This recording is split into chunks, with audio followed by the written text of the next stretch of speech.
Praise the Lord, my brothers and sisters. నా ప్రియమైన సహోదరి సహోదరులారా, మీ అందరికి వందనాలండి. Bible says, this is the day that the Lord has given. We will rejoice and be glad in it. Bible మనకు సెలవిస్తున్నది, ఇది యెహోవా ఏర్పాటు చేసిన దినము, దీని యందు మనం ఉత్సహించి ఆనందించెదము అని. And one more thing David said, which I liked very much, was, it is better to be one day in the house of the Lord than 1,000 elsewhere. దావీదు చెప్పిన మరొక మాట నాకు చాలా ఇష్టమైన మాట ఏంటంటే, దేవుని మందిరంలో, యెహోవా మందిరంలో ఒక దినం ఉండుట 1000 దినముల కంటే శ్రేష్టము అన్నాడండి. So you don't need to go to a physical temple to be present. కాబట్టి నువ్వు ఉండటానికి అన్నట్టుగా ఒక భౌతికమైన ఆలయానికి వెళ్ళక్కర్లేదు. You can invite Jesus in your house every day, morning and evening. ప్రతిరోజు ఉదయము సాయంకాలము నీ ఇంట్లోకి యేసును ఆహ్వానించవచ్చు. నువ్వు ఉన్న You can చోటనే invite Jesus into your heart every day. ప్రతిరోజు నీ హృదయంలోనికి యేసును ఆహ్వానించవచ్చు నువ్వు ఉన్న If you చోటనే. keep doing that, not only your life will be changed, He'll give you a lot of wisdom and knowledge to take everyday అలా decisions. నువ్వు చేసినప్పుడు కేవలము నీ జీవితము మార్చబడటం మాత్రమే కాదు గాని నీ జీవితానికి సంబంధించిన అనేక విషయాల్లో తీర్మానాలు చేసుకోవడానికి తగిన జ్ఞానం ఇస్తాడు. Because to be close to Jesus, it doesn't not come automatically. యేసుకు దగ్గరగా ఉండటం అన్నది స్వతహాగా జరిగిపోయే విషయం కాదు. You have to take effort. నీవు ప్రయాస పడాలి. You have to pray when you don't like to pray. నీకు ఇష్టం అనిపించినప్పుడు నువ్వు ప్రార్థించాలి. You have to sing a song to Jesus when you don't feel like singing. నీకు పాట పాడాలని ఇష్టం అనిపించినప్పుడు, నీకు భావం కలగనప్పుడు యేసు కొరకు నువ్వు ఒక పాట పాడాలి. You have to get up and go to church when you don't feel like going. లేచి వెళ్ళాలని, సంఘానికి వెళ్ళాలని నీకు అనిపించినప్పుడు నువ్వు వెళ్ళి మందిరంలో హాజరవ్వాలి. Then when you do against your will, then God will do His will. నీ చిత్తానికి భిన్నంగా నువ్వు ఎప్పుడైతే పని చేయడం మొదలు పెడతావో దేవుడు తన చిత్తాన్ని నీ జీవితంలో జరిగిస్తాడు. And there is lot of stories in the Bible. Bible గ్రంథంలో అనేకమైనటువంటి సంఘటనలు ఉన్నాయి, But one కథలు of the ఉన్నాయి. stories from small which I liked, I always remember, is the story about Lazarus. చిన్ననాటి నుండి నాకు ఇష్టమైనటువంటి కథ, నేను నేర్చుకున్నటువంటి కథ ఏంటంటే లాజర్ని గురించిన This is సంఘటన. not the rich man Lazarus, Lazarus of Bethany. మరి ఇక్కడ ధనవంతుడు బీదవాడైనటువంటి లాజర్ కాదు గాని బేతనియలో The ఉన్నటువంటి Bible Lazar. says that Jesus would go to this Lazarus house, and Mary and Martha, sister Shubhe, used to stay there, eat food, pray with them whenever he went to that city. యేసుక్రీస్తు వారు ఆ పట్టణానికి ఎప్పుడు వెళ్ళినా గానీ ఆ లాజర్ ఇంటికి వెళ్ళేవాడు. అతనికి అక్కలిద్దరు ఉండేవారు, మరియ మార్తలు ఉండేవారు. And somehow this Mary was that lady who God forgave her sins, who wiped his leg with the hair with the ointment, and she was in that house, but Jesus would come to that house. అయితే యేసుక్రీస్తు వారి పాదాలను తన కన్నీళ్లతో కడిగి ఆమె తల వెంట్రుకలతో తుడిచినటువంటి ఆ స్త్రీ మరియా ఆ ఇంట్లో ఉండేది. అక్కడికి యేసుక్రీస్తు వారు ఎప్పుడు వస్తూ ఉండేవాడు. But I wonder, if today Jesus comes to our city, will he come to our house to visit? మరి నాకు ఒక ఆశ్చర్యం వేస్తుంది ఏంటంటే, ఒకవేళ మన పట్టణానికి యేసయ్య గనుక వస్తే మన ఇంటిని దర్శించడానికి అన్నట్టుగా మన ఇంటికి ఆయన రాగలడా? Maybe Jesus wanted to come, but evening only we have very important programs in the TV. ఒకవేళ యేసు మన ఇంట్లోకి రావాలని ఇష్టపడుతున్నప్పటికీ సాయంకాల వేళల్లో మనకి ఇష్టమైనటువంటి కార్యక్రమాలు టీవీలో వస్తుంటాయి, మనం Maybe బిజీగా ఉంటాం. Jesus want to come, when he comes to the city, maybe wants to visit your house, but you're so much engrossed in gossip and your mobile that he's not able to come to your house. ఒకవేళ ఆయన మీ ఇంటికి రావాలని ఇష్టపడి వచ్చినా కూడా నువ్వు ఇతరులను గురించి విషయాలు మాట్లాడుకోవడము, నీ మొబైల్ చూసుకోవడంలోనే నువ్వు బిజీగా ఉండిపోయి ఆయనకు అవకాశం ఇవ్వకపోవచ్చు. Or maybe you have become so busy that you're more worried about the likes in the Facebook than likes from God. దేవుని నుండి నువ్వు లైక్స్ పొందడానికి బదులుగా ఫేస్బుక్ లో ఉన్న లైక్స్ గురించి ఎక్కువగా ఆలోచన కలిగి నువ్వు దాని కొరకు సమయం వెచ్చిస్తుంటావేమో. So I want to tell you, make a time every day in your life to invite Jesus in your house. కాబట్టి నేను మీకు ఒక విషయం చెప్పాలనుకుంటున్నాను. ప్రతి దినం కూడా ఒక సమయాన్ని ఏర్పరచుకొని యేసయ్య మీ ఇంట్లోకి వచ్చినట్లుగా ఆయనను Because if you can ఆహ్వానించాలి. set aside a time and invite Jesus like this, Mary, Martha and Lazarus, you will know that not only you will be happy, but even when you're sad, he will be there with you. ఈ మరియ మార్తలు లాజరు ఎలాగ వారి ఇంటికి ఆహ్వానించారో యేసును అలాగ మనం ఆహ్వానించాలి. అప్పుడు మన విచారము, దుఃఖము అంతా తొలగిపోయి సంతోషంగా You మారుతుంది. may ask me, brother, we are inviting Jesus every day, అయితే మీరు అనొచ్చు, సహోదరుడా నేను ప్రతిరోజు యేసయ్యను ఆహ్వానిస్తున్నాను మా but ఇంటికి, nothing is changing in our lives. కానీ మా జీవితాల్లో ఏ మార్పు అన్నది Maybe there సంభవించట్లేదు. is 2-3 problems with you. లేదా ఒక 2-3 సమస్యలు నీలో ఉండొచ్చు నీ జీవితంలో. Maybe you're using your mouth for all wrong things, and with the same mouth you're praying. మరి నీ యొక్క నోటిని వ్యర్థమైన వాటి కొరకు వాడుకుంటూ అదే నోటితో నువ్వు Or it can ప్రార్థిస్తున్నావేమో. be, maybe your eyes is watching all the unnecessary thing the whole day, And suddenly in the evening or morning 5 minutes you want to look at heaven, which is not నీ possible. కళ్ళతో దినమంతా అనవసరమైనవి వ్యర్థమైన వాటిని చూస్తూ దృశ్యాలు చూస్తూ ఏదో ఒక 5 నిమిషాలు 10 నిమిషాలు అన్నట్టుగా ఉదయకాలమో సాయంకాలమో పరలోకం తట్టుకు చూడాలంటే అది Or సాధ్యపడదు. maybe with your ears 99% you are hearing everything of the world and only 1% you are ready to hear about Jesus. నీ చెవులతో 99% పూర్తిగా లోక సంబంధమైన విషయాలు వింటూ ఏదో 1% అన్నట్టుగా యేసయ్య మాట వినటానికి అవకాశం ఇవ్వటానికి Today ప్రయత్నిస్తున్నావేమో. what is happening? అలాగే ఏం జరుగుతుంది ఈ If రోజు you మరి? keep your ears open correctly, you will see the advertisers screaming in your ears. మీరు గనక ఖచ్చితంగా మీ చెవులు ఉన్న పాటన తెరుచుకొని జాగ్రత్తగా విన్నట్లయితే మీ చుట్టూ ఎన్నో రకాల అడ్వర్టైజ్మెంట్లు వినబడుతూ ఉంటాయి, చెవులు మోగుతూ ఉంటాయి. There are film guys who are shouting in your ears. మీ చెవుల్లో మరి ఈ సినిమా సంబంధమైనటువంటి వ్యక్తులు అరుస్తూ There ఉంటారు, are friends who are కేకలేస్తుంటారు. shouting in your ears with all types of stories and gossips. మీ యొక్క స్నేహితులు ఇతరులు అందరూ కూడా అనవసరమైనటువంటి విషయాలు ఇతరులను గురించిన You should అంశాలతో be able to మాట్లాడుతుంటారు. filter all those and tune your ears to hear from God. వాటన్నిటిని వడగట్టి మీ చెవులను దేవుని మాటలు వినున్నట్లుగా వాటిని మలచాలి. It is like tuning a radio to the exact station so that all the other stations you are not hearing. అంటే మీరు వినకూడనటువంటి వద్దనుకున్న ఆ స్టేషన్లన్నింటినీ దాటుకొని మీరు వినటానికి కావలసిన స్టేషన్ వైపు మీరు రేడియోని ఎలా తిప్పుతారో అలాగా మీ చెవులను తిప్పడం అన్నమాట I దేవుని want వైపు. to tell you, నేను మీకు చెప్పాలనుకుంటున్నాను, like Mary, Martha and Lazarus, ఈ మరియా మార్తా లాజర్ల వలె always make it a point that you will be able to invite Jesus, and the atmosphere in the house is when Jesus comes is that he should be comfortable. మరి మీ యొక్క గృహంలోనికి యేసును ఆహ్వానించున్నట్లుగా తీర్మానించుకొని ఆయన వచ్చినప్పుడు అన్ని సౌకర్యంగా ఉండున్నట్లుగా చూసుకోవాలి నీ కొరకు. So as Jesus was coming and going, యేసుక్రీస్తు వారు అలాగా వారి ఇంటికి వస్తూ వెళ్తూ then ఉంటుండగా one time he had gone to some other city. మరి ఒక సమయంలో మరొక పట్టణానికి వెళ్తున్నాడు ఆయన. At that time Lazarus became sick. ఆ సమయంలో ఈ లాజరు అనారోగ్యంతో బాధపడుతున్నాడు. So Mary and Martha, you know Jesus as a close friend, and Lazarus was a close friend to Jesus. They sent a word and say, Jesus, your friend Lazarus is sick. లాజరు యేసుకు సన్నిహితుడైనటువంటి స్నేహితుడిగా ఉన్నాడు గనుక ఈ మరియా మార్తలు వార్తను పంపించారు యేసు వద్దకు, నీ స్నేహితుడైన లాజరు అనారోగ్యంతో జబ్బుపడి ఉన్నాడని. But Jesus stayed another 3 days there. కానీ యేసు మరొక 3 రోజులు అక్కడే ఉండిపోయాడు రాకుండా. Bible doesn't say that Jesus had some crusade, he was very busy, nothing. Bible says he stayed there, that's all. యేసుక్రీస్తు వారు రాకుండా 3 రోజులు అక్కడ ఏదో మీటింగ్ లో ఉన్నాడనో అలాగేం చెప్పలేదు, కానీ ఆయన రాలేదు, అంతే మామూలుగా అక్కడ ఉండిపోయాడు 3 రోజులు. Jesus would have come immediately if he wanted. ఒకవేళ ఆయన రావాలనుకుంటే వెంటనే ఆయన But రావచ్చు, 3 days he was not coming. కానీ 3 రోజులు రాకుండా అక్కడే ఉండిపోయాడు. And Lazarus died. లాజర్ ఇప్పుడు చనిపోయాడు ఇక్కడ. Now I want to tell you something. నేను మీకు ఒక విషయాన్ని ఇప్పుడు చెప్పాలనుకుంటున్నాను. Even if Jesus is coming to your house every day, you are going to have problems in your house. ప్రతిరోజు మీరు యేసయ్య మీ ఇంట్లోకి వస్తున్నప్పటికీ మీరు సమస్యలు లేవనుకోవద్దు, సమస్యలు Never ఉంటాయి. think that because we are having family prayer, because I am going to church, because I am giving tithe and offering, problems should not come. నేను కుటుంబ ప్రార్థన క్రమం తప్పకుండా చేసుకుంటున్నాను, మందిరానికి వెళ్తున్నాను, కానుకలు దశమ భాగాలు ఇస్తున్నాను కనుక నాకు ఏ సమస్య రాకూడదు అనుకోవద్దండి. No, here we see the story is written for you and me. Whether you invite Jesus every day in your life, problems will come. లేదండి, ఇక్కడ నువ్వు చూసినట్లయితే యేసుక్రీస్తు వారు ప్రతిరోజు వారి ఇంటికి వస్తున్నాడు, ప్రతిసారి వస్తున్నాడు, కానీ అయినా మీ ఇంటికి యేసు వచ్చినా కూడా మీకు సమస్యలు ఉంటాయి, కష్టాలు రావచ్చు. Because what happens when you're praying for somebody or praying for yourself, Satan becomes more angry. ఎందుకంటే ఎవరి కొరకైనా నువ్వు ప్రార్థిస్తున్నా గానీ, నీ కొరకు నువ్వు ప్రార్థన చేసుకుంటున్నా గానీ సాతానుకు చాలా You కోపం may see వస్తుంది. this in your life. ఇది మీ జీవితంలో మీరు అనుభవిస్తుండవచ్చు. You ఒకవేళ start praying for somebody, they'll become more worst. ఎవరి కొరకైనా మీరు ప్రార్థన చేయడం ప్రారంభిస్తే వారు ఇంకా ఆ పరిస్థితుల్లో You may విషమిస్తూ wonder, ఉంటారు. what's happening? I'm praying to Jesus for that person. Instead of changing, is becoming అరే, worse. ఆ వ్యక్తి కొరకు నేను మారాలని ప్రార్థన చేస్తా ఉంటే ఆ వ్యక్తి ఇంకా అధ్వానంగా తయారవుతున్నాడు అన్నట్టుగా మీరు The ఆలోచిస్తారు. reason is, when Satan knows that anybody is going to be won over Jesus, he will make the situation more worse and bad. కారణం ఏంటంటే ఒక వ్యక్తి యేసు వైపు తిరుగుతూ యేసుతో సన్నిహితంగా ఉండటానికి ప్రయత్నిస్తున్నాడని సాతాను తెలుసుకుంటే ఆ పరిస్థితులు విషమింపజేయడానికి వాడు So ప్రయత్నిస్తాడు. I always think we should not give up on prayer because something is not happening. కాబట్టి నేను ఒక విషయం చెప్తున్నాను ఏంటంటే పరిస్థితులు మారట్లేదు కాబట్టి ప్రార్థన చేయడం Because మానేయాలనుకోవద్దండి. even if Satan has to do something in your life, he has to go take permission from God. నీ జీవితంలో సాతాను ఏదైనా చెయ్యాలని అనుకున్నా కూడా వాడు దేవుని వద్దకు వెళ్ళి అనుమతి తీసుకొని రావాలి. That because Jesus was delaying without reason, Lazarus dies.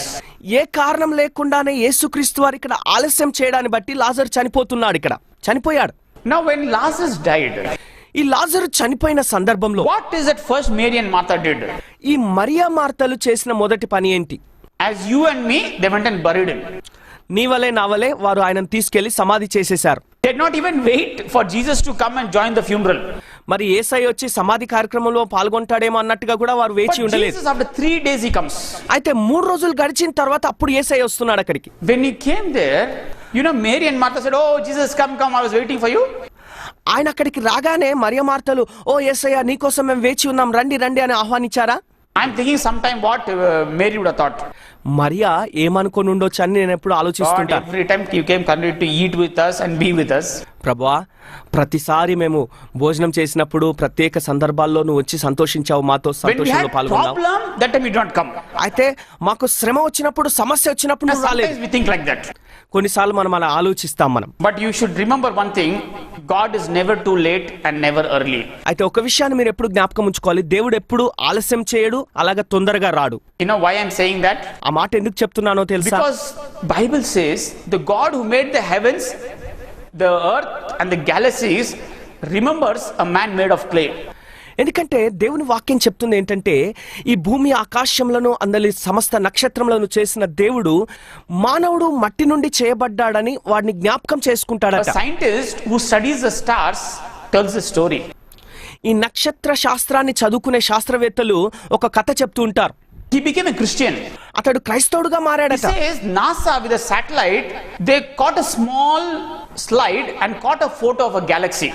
NASA satellite ద్వారా ఒక చిన్న గెలాక్సీని వారు ఫోటో తీయడానికి ప్రయత్నం చేశారట, దాని గురించి తెలుసుకోవడానికి. And the slide was given to another scientist to see how many stars were there. అందులో ఎన్ని నక్షత్రాలు ఉన్నాయో చూడాలన్నట్టుగా మరొక శాస్త్రవేత్తకు ఈ slide అప్పగించారట. In this whole galaxy and the universe, there was only one part, a small part where the satellites and telescope was able to focus and take a photo. మరి ఈ telescope ద్వారా వారు ప్రయత్నించినప్పుడు ఇంత పెద్ద గెలాక్సీలలో ఒక చిన్న నక్షత్రశాలను మాత్రమే వారు దర్శించగలిగారు, చూడగలిగారట. The scientist told him, if somebody has to only count the stars in the small photo what the telescope has taken. శాస్త్రవేత్త చెప్పిన విషయం ఏంటంటే, వారు టెలిస్కోప్ ద్వారా తీసుకున్నటువంటి ఆ చిన్న ఫోటోలోనే ఎన్ని నక్షత్రాలు ఉన్నాయో లెక్కబెట్టాలంటే, If he counts 1 star per second, ఒక్క నక్షత్రాన్ని లెక్క పెట్టడానికి ఒక క్షణం తీసుకుంటే that person has to be alive for 2500 years. ఆ వ్యక్తి 2005 సంవత్సరాలు బ్రతికుండాలంట అవి లెక్క పెట్టడానికి. Is there any mission or any human being, my friends, who is alive for 2500 years? ఏ మిషన్ అయినా గానీ, ఏ మనుషుడైనా గానీ 2500 సంవత్సరాలు బ్రతికుండగలిగిన వారు ఉన్నారండి? But the Bible says he knows every stars by name. అయితే బైబిల్ చెప్తుంది ప్రతి నక్షత్రాన్ని ఆయన పేరుతో ఎరిగిన వాడై ఉన్నాడు. And here to count only one dot of stars in the universe will take 2500 years if you count it 1 second per star. ఈ విశ్వమంతట్లో ఉన్న వాటిలో నక్షత్రాలు ఒక చిన్న డాట్ లో ఉన్నటువంటి నక్షత్రాలు లెక్క పెట్టడానికే 2500 సంవత్సరాల కాలం పడుతుందని చెప్తున్నాడు ఇక్కడ. So the same way Mary and Martha were thinking that God who made the universe is late, but God is never late, never early. అదే రీతిగా ఇక్కడ మరియ మార్తలు కూడా యేసుక్రీస్తు వారు లేటుగా వచ్చారు, ఆలస్యంగా వచ్చారు అనుకుంటున్నారు, కానీ దేవుడు ఎప్పుడు ఆలస్యంగా రాడు, అలాగని తొందరగా రాడు. So in your life never think, oh God is delaying my blessings.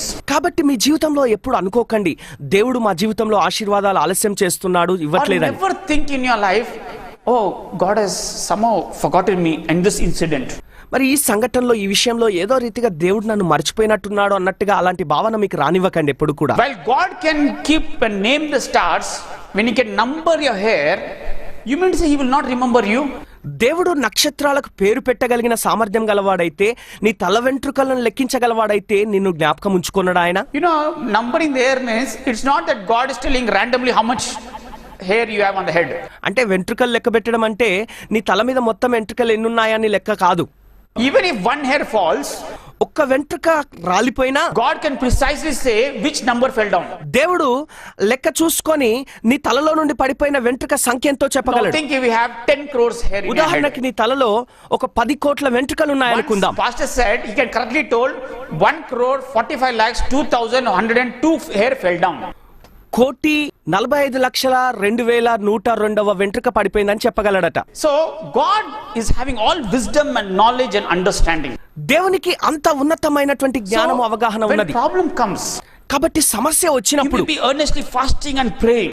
ఒకవేళ నువ్వు తీవ్రంగా ఉపవాసం ఉండి ప్రార్థిస్తున్నట్లయితే I think God is delaying. దేవుడు ఒకవేళ ఏదైనా ఆలస్యం చేస్తున్నట్టుగా నీకు According to అనిపిస్తే human point of view, is delaying for your own good. మానవ కోణంలో చూస్తే అది నీ మంచి కొరకే దేవుడు ఆలస్యం చేస్తున్నాడు. So Jesus comes there and Martha says, "Oh God, if you are there, Lazarus had not died." కాబట్టి యేసు అక్కడికి రాగానే మరియమ్మ మార్త అంటున్నారు, అయ్యా నువ్వు గనక ఇక్కడ ఉండి ఉంటే మా తమ్ముడు చనిపోయి ఉండేవాడు కాదు అన్నట్టుగా చెప్తున్నారు. But God knew whether he dies or alive, he has the final say. అతడు చనిపోయినా బ్రతికున్నా చివరి మాట చెప్పగలిగిన వాడు దేవుడే కనుక ఆయనకు తెలుసు. He says, Lazarus died to glorify God. లాజరు దేవుని మహిమ నిమిత్తమే మరణించి ఉన్నాడని ఆయన చెప్పి ఉన్నాడు. You will believe that if somebody come and say, "Your daddy died to glorify God," మరి మా డాడీ గారు చనిపోయారంటే దేవుని మహిమ కొరకే చనిపోయారని ఎవరని చెప్తే మీరు నమ్ముతారా అండి? we will not believe. మనం అసలు ఏమాత్రం ఆ మాట The నమ్మం. problem with man is he doesn't want to face pain and suffering. అంటే మన అసలు ఆలోచన ఏంటంటే నొప్పి, వేదన, దుఃఖము అనుభవించడం ఇష్టం ఉండదు. Because man thinks pain and suffering is not good. ఈ నొప్పి, శ్రమ అంత మంచిది కాదని మనుషుడు తలస్తూ I ఉంటాడు. want to ask you, if there is no pain, how do you know if thorn has poked your leg? నేను మీకు చెప్పాలనుకుంటున్నాను, ఒకవేళ మీకు నొప్పి వద్దనుకుంటే మీ కాళ్ళలో ముళ్ళు గుచ్చుకుంటే నొప్పి ఎలా If you తెలుస్తుంది? don't have pain, even if your house is burning, you are burning, how do you know you're burning? మీకు నొప్పి వద్దనుకుంటే మరి ఒకవేళ మీ ఇల్లు కాలిపోతున్నట్లయితే మీరు కూడా కాలిపోతున్నట్లయితే మీరు కాలిపోతున్నారని ఆ నొప్పి మీకు ఎలా తెలుస్తుంది? Pain and suffering is a blessing in disguise from God. కాబట్టి ఈ నొప్పి, ఈ శ్రమ అన్నది కొన్ని సందర్భాల్లో దేవుని నుండి మనకు ఆశీర్వాదంగా God కూడా knew if కలుగుతుంది. Lazarus dies, ఈ లాజరు చనిపోయినటువంటి సందర్భాన్ని చూస్తే the whole city knows that Jesus is to come to that house. ఈ పట్టణం అంతా ఉన్న వారందరికీ తెలుసు యేసు ఆ ఇంటికి వస్తూ ఉండేవాడని. The whole city, that is the Sadducees, the Pharisees, all were watching Lazarus tamasha going on. ఆ పట్టణం అంతటికి తెలుసు. ఇక్కడ విషయం ఏంటంటే అక్కడ ఉన్నటువంటి పరిసయ్యులు కూడా ఈ విషయాన్ని గమనిస్తూ ఉన్నారు, ఈ తమాషా చూస్తున్నారు. After burying, సమాధి చేసి వచ్చిన తర్వాత the Sadducees and the Pharisees and the Jews were sure, "Oh, where is Jesus now?" ఈ సద్దుకైలు, పరిసయ్యులు వాళ్ళందరూ నిశ్చయంగా ఏమనుకుంటున్నారంటే ఇక్కడ యేసు ఎక్కడున్నాడిక అన్నట్టుగా అనుకుంటున్నారు. After burying Lazarus for 3 days, లాజర్ను సమాధి చేసిన తర్వాత 3 రోజుల తర్వాత when Jesus was coming towards Martha's house, యేసుక్రీస్తు వారు మార్త వారి ఇంటికి all వస్తున్నప్పుడు their enemies were looking at Jesus. ఈ శత్రులందరూ అలా చూస్తున్నారు They కనిపెడుతూ. want to see, "Oh, now we'll see what he will do." ఇప్పుడు చూద్దాం ఆయన ఏం చేస్తాడో అన్నట్టుగా చూస్తున్నారు. They know Jesus can heal. యేసు స్వస్థపరచగలడని వారికి తెలుసు. They know Jesus can make a deaf man hear. చెవిటివాడు వినగలుగునట్లుగా చేయగలడు యేసయ్య అని వారికి తెలుసు. He knows Jesus can make the blind see. గుడ్డి వారికి చూపు ఇవ్వగలడు యేసు ప్రభు అని వారికి తెలుసు. But they wanted to see if he can make the dead man alive. అయితే చనిపోయిన వారిని కూడా లేపగలడేమో ఒకసారి చూద్దాం అన్నట్టుగా వారు Jesus చూస్తున్నారు. says, "Come, let us go and see where you have buried him." యేసయ్య అంటున్నాడు, పదండి మనం వెళ్ళి చూద్దాం అతన్ని ఎక్కడ సమాధి చేశారో చూద్దాం పదండి అన్నాడు. You think only Mary and Martha came? కేవలము మరియ మార్తలు ఇద్దరు మాత్రమే వచ్చారనుకుంటున్నారా? All the followers and disciples of Jesus are there with him. మరి యేసును వెంబడించే వారందరూ ఆయన శిష్యులు ఆయనతో ఉన్నారు. Many of his friends and relatives joined them. అనేక మంది ఆయన స్నేహితులు, బంధుమిత్రులు అనేకులు Now కూడుకున్నారు. the whole gang is going. ఇక్కడ ఈ సమూహం అంతా కలిసి వెళ్తున్నారు. And what was Jesus trying to prove there? యేసు అక్కడ ఏమి రుజువుపరచడానికి ప్రయత్నిస్తున్నాడు? What is natural on the earth is not natural for God. భూమి మీద ఏదైతే సాధారణమైనటువంటిది, సామాన్యమైనది ఉన్నదో అది పరలోకంలో అలాగుండదు అన్నట్టుగా Because చెప్పడానికి. what is a fact for us is not a fact for God. మనకు ఏదైతే వాస్తవం అయింటుందో అది దేవునికి వాస్తవం కాదు. What is the fact? వాస్తవం ఏంటి? Lazarus died, he cannot get up again. లాజరు చనిపోయాడు, అతడు మరలా లేవటం సాధ్యపడదు. You ask any doctor. ఏ డాక్టర్నైనా మీరు అడగండి. But what does the faith say? అయితే విశ్వాసం ఏం చెప్తుంది? God can raise Lazarus. దేవుడు లాజర్ను లేపగలడు అని చెప్తుంది. So when they went there, వారు అక్కడికి వెళ్ళినప్పుడు Jesus makes a very nice statement. He says, "Move the stone from the tomb." యేసుక్రీస్తు వారు ఒక చక్కని మాట చెప్తున్నాడు. ఆ సమాధి నుండి ఆ రాయి దొర్లించండి అని చెప్తున్నాడు. Why did not Jesus ask an angel to come and remove the stone? ఒక దూత వచ్చి ఆ రాయిని తొలగించమని చెప్పొచ్చు కదా యేసుక్రీస్తు వారు. So there is a lesson for you and me to learn. కాబట్టి ఇక్కడ మనం నేర్చుకోవడానికి నీకు నాకు ఒక What పాఠం is ఉన్నది ఇక్కడ. possible with us, God will not do. మనకు సాధ్యమైనది ఏదైతే ఉంటుందో అది దేవుడు చెయ్యడండి. Because he knew if you do what is possible, he will do what is impossible. ఎందుకంటే ఆయనకు తెలుసు నీకు సాధ్యమయ్యేది ఏదైతే ఉంటుందో అది నువ్వు చేసినప్పుడు ఆయనకు సాధ్యమైంది ఆయన చేస్తాడు. As soon as the people removed the stone, అక్కడ ఉన్నవారు ఆ రాయి దొర్లించగానే Jesus said, "Lazarus, you come out." లాజరు బయటికి రమ్మని ఆయన పిలుస్తున్నాడు యేసుక్రీస్తు వారు. You know, my brother and sister, ప్రియమైన నా ప్రియ సహోదరి సహోదరులారా, there are things in life which you can never imagine what God can do. జీవితంలో కొన్ని విషయాలు ఉంటాయి, ఎప్పుడు నువ్వు ఊహించలేవు దేవుడు ఏం చేయగలడో. Mary and Martha in their wildest dream never thought that Jesus will come and wake up Lazarus. Mariya మార్తలు వారి జీవితంలో ఎన్నడూ ఊహించి ఉండరు, అలా ఆలోచించి ఉండరు యేసు వచ్చి వారి తమ్ముని Just లేపుతాడని. few days before, that was the place where Mary and Martha went to bury the dead. ఒక 3-4 రోజుల క్రితమే మృతులుగా ఉన్నటువంటి వారిని సమాధి చేయడానికి అన్నట్టుగా ఆ స్థలానికి వారు వచ్చారు. The same way they went with Jesus to bring back the dead. మరి అదే స్థలానికి యేసుతో కలిసి వెళ్ళినప్పుడు చనిపోయిన వారిని లేపడానికి అక్కడికి వచ్చారు. Make a point here. ఇక్కడ ఒక విషయాన్ని మీకు చెప్పాలనుకుంటున్నాను. When they walked without Jesus, they buried the dead and came. యేసు లేకుండా నడిచి వెళ్ళినప్పుడు చనిపోయిన వారిని సమాధి చేసి వచ్చారు. But when they went and walked with Jesus, they made a dead man alive and came back with a live man in the same place. అయితే యేసుతో కలిసి వెళ్ళినప్పుడు అదే స్థలంలో చనిపోయిన వ్యక్తిని లేపి తీసుకొని వచ్చే స్థితికి వచ్చారు. కాబట్టి నా ప్రియమైన సహోదరి సహోదరులారా, which is the road you traveled alone? నువ్వు ఏ ప్రయాణంలో ఒంటరిగా వెళ్ళావు, ఏ మార్గంలో? Which is the road when you take, you know that okay, this road means death, this road means failure, this road means I have no hope. ఈ దారి గుండా వెళ్తే నాకు ఈ అనుభవం కలుగుతుంది, ఈ దారి గుండా మరణం కలుగుతుంది, ఈ దారి గుండా ఓటమి కలుగుతుంది, ఈ దారి గుండా నిరీక్షణ లేని స్థితి ఉంటుంది. But if you take Jesus with you, అయితే అదే దారిలో యేసును నీతో తీసుకొని వెళ్ళినట్లయితే he can make a dead man alive. ఆయన చనిపోయిన వారిని సజీవుడిగా He can చేయగలడు. make your dead dreams alive. నీ మృతమైనటువంటి కలల్ని ఆయన సజీవం చేయగలడు. So today I want you to not be disappointed with God. కాబట్టి ఈ రోజు నేను మీకు చెప్పాలనుకుంటున్నాను, దేవుని విషయంలో మీరు There are so నిరుత్సాహపడవద్దు. many people today who have stopped believing God because many things did not happen according to their way. అనేకులు వారి జీవితంలో వారు అనుకున్నట్టుగా పరిస్థితులు జరగనందున దేవుణ్ణి నమ్మటం మానేశారండి. I want you to learn from Mary and Martha. ఈ మరియ మార్తల్లో నుండి మీరు నేర్చుకోవాలని When మీకు God doesn't తెలియజేస్తున్నాను. answer a prayer according to you, ప్రార్థన నీకు అనుకూలంగా జవాబు రానప్పుడు you should learn to praise and worship Him. నువ్వు ఆయనను స్తుతించి ఆరాధించడం నేర్చుకోవాలి. You know, very easy to praise God when things are going very well with us. పరిస్థితులన్నీ అనుకూలంగా చక్కగా ఉన్నప్పుడు మనం దేవుని స్తుతించడం చాలా సులభంగానే ఉంటుంది మనకి. When you get promotion, it is easy to praise God. నీకు ప్రమోషన్ వస్తే దేవుని స్తుతించడం చాలా సులభమే. When you get a new house, it is easy to praise God. నీకు ఒక కొత్త ఇల్లు వస్తే దేవుని స్తుతించడం చాలా సులభంగా When you ఉంటుంది. get an extra salary, it is easy to praise God. నీకు వచ్చే జీతానికి మించి ఇంకెక్కువ వస్తే దేవుని స్తుతించడం సులభమే. But today there are how many people, when you lose a job, you are ready to praise God. అయితే ఈ రోజు ఎంతమంది సిద్ధంగా ఉన్నారు? ఒకవేళ నీకున్న ఉద్యోగం ఊడిపోతే నువ్వు ఎంత స్తుతించగలవా దేవుని? There are how many people today are ready to praise God when they lose their loved ones? ఒక ప్రియమైనటువంటి వ్యక్తిని కోల్పోయిన స్థితిలో దుఃఖంలో ఉంటే దేవుని స్తుతించగలిగిన అనుభవం నీకుందా? Today how many are there? They are ready to praise God when everything has failed around them. వారి చుట్టూన్న సమస్తంలో విఫలమైపోయిన పరిస్థితుల్లో ఉన్నప్పుడు దేవుని స్తుతించే వారు ఎంతమంది ఉన్నారు ఇప్పుడు? Want to tell you today, my friends. కాబట్టి ఈ రోజు నేను మీకు చెప్పాలనుకుంటున్నాను ప్రియ స్నేహితులారా, Testify and praise and worship God in good and bad times. మంచి సమయాల్లో చెడ్డ సమయాల్లో కూడా దేవుని స్తుతించండి, ఆరాధించండి, ఆయనకు సాక్ష్యం ఇవ్వండి.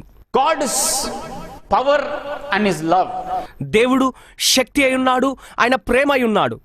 God loved Lazarus, దేవుడు లాజర్ని ఎంతో ప్రేమించాడు. but He had the same time the power to wake him up. అయితే అదే సమయంలో అతన్ని లేపడానికి శక్తిని కలిగిన వాడుగా ఉన్నాడు. But for 3 days, Mary and Martha had to wait patiently. అయితే 3 రోజుల కాలము వారు మరియ మార్తలు ఎంతో ఓపికగా ఎదురు చూడాల్సి వచ్చింది. Sometimes God's love can be very tough. కొన్నిసార్లు దేవుని ప్రేమ చాలా కఠినంగా అనిపించవచ్చు నీకు, But you have to bear it. కానీ నువ్వు భరించాలి, You have ఓర్చుకోవాలి. to wait with patience and with eagerness that He will come and answer. ఓపికతో, ఉత్సాహంతో, ఆశతో నువ్వు ఎదురు చూడాలి, ఆయన So జవాబిస్తాడు. I will tell you that He loves you. కాబట్టి నేను నీకు చెప్తున్నాను, ఆయన నిన్ను ప్రేమిస్తున్నాడు. Because He loves you, He has even the power to deliver you from what you have lost. ఆయన నిన్ను ప్రేమిస్తున్నాడు, నువ్వు కోల్పోయిన దాని నుంచి కలిగిన దుఃఖం నుండి విడిపించగల సమర్థుడై When you ఉన్నాడు. take a decision to come back to God, ఈ రోజు దేవుని వద్దకు తిరిగి వస్తాననే తీర్మానం నువ్వు చేసుకుంటావా? maybe some circumstances made you disappointed and you went away from God. ఒకవేళ కొన్ని పరిస్థితులు నిన్ను నిరుత్సాహపెట్టినందున దేవుని నుంచి వెనుకకు వెళ్ళిపోయావేమో. Maybe because of your children's suffering, you have gone away from God. నీ బిడ్డలకు వచ్చే కష్టాలను బట్టి నువ్వు దేవుని విడిచి వెనుకకు వెళ్ళిపోయావేమో. Now if you come to Jesus, ఒకవేళ ఇప్పుడు గనక నువ్వు యేసు వద్దకు వస్తే not only He will bless you, ఆయన నిన్ను ఆశీర్వదించడం మాత్రమే He కాదు, will take care of you. ఆయన నీ విషయంలో శ్రద్ధ తీసుకుంటాడు. Let us pray. ప్రార్థన చేసుకుందాం. Mighty God, Heavenly Father, బలమైన దేవ, పరలోకపు తండ్రి, Lord, we thank you, Lord, for your love and the power that you have to heal us. ప్రభా, నువ్వు మమ్మను స్వస్థపరచగలిగినటువంటి ప్రేమను, శక్తిని కలిగి ఉన్న విధానాన్ని బట్టి నీకు వందనాలు, కృతజ్ఞతలు తెలియజేస్తున్నాం ప్రభువా. Lord, we thank you and praise you, Lord, that you are never too late or never too early.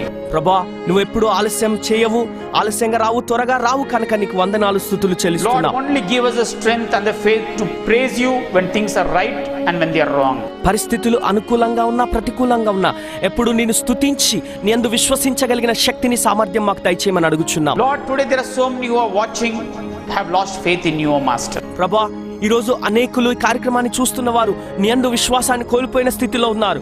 Lord, they have become disappointed with you, O Master.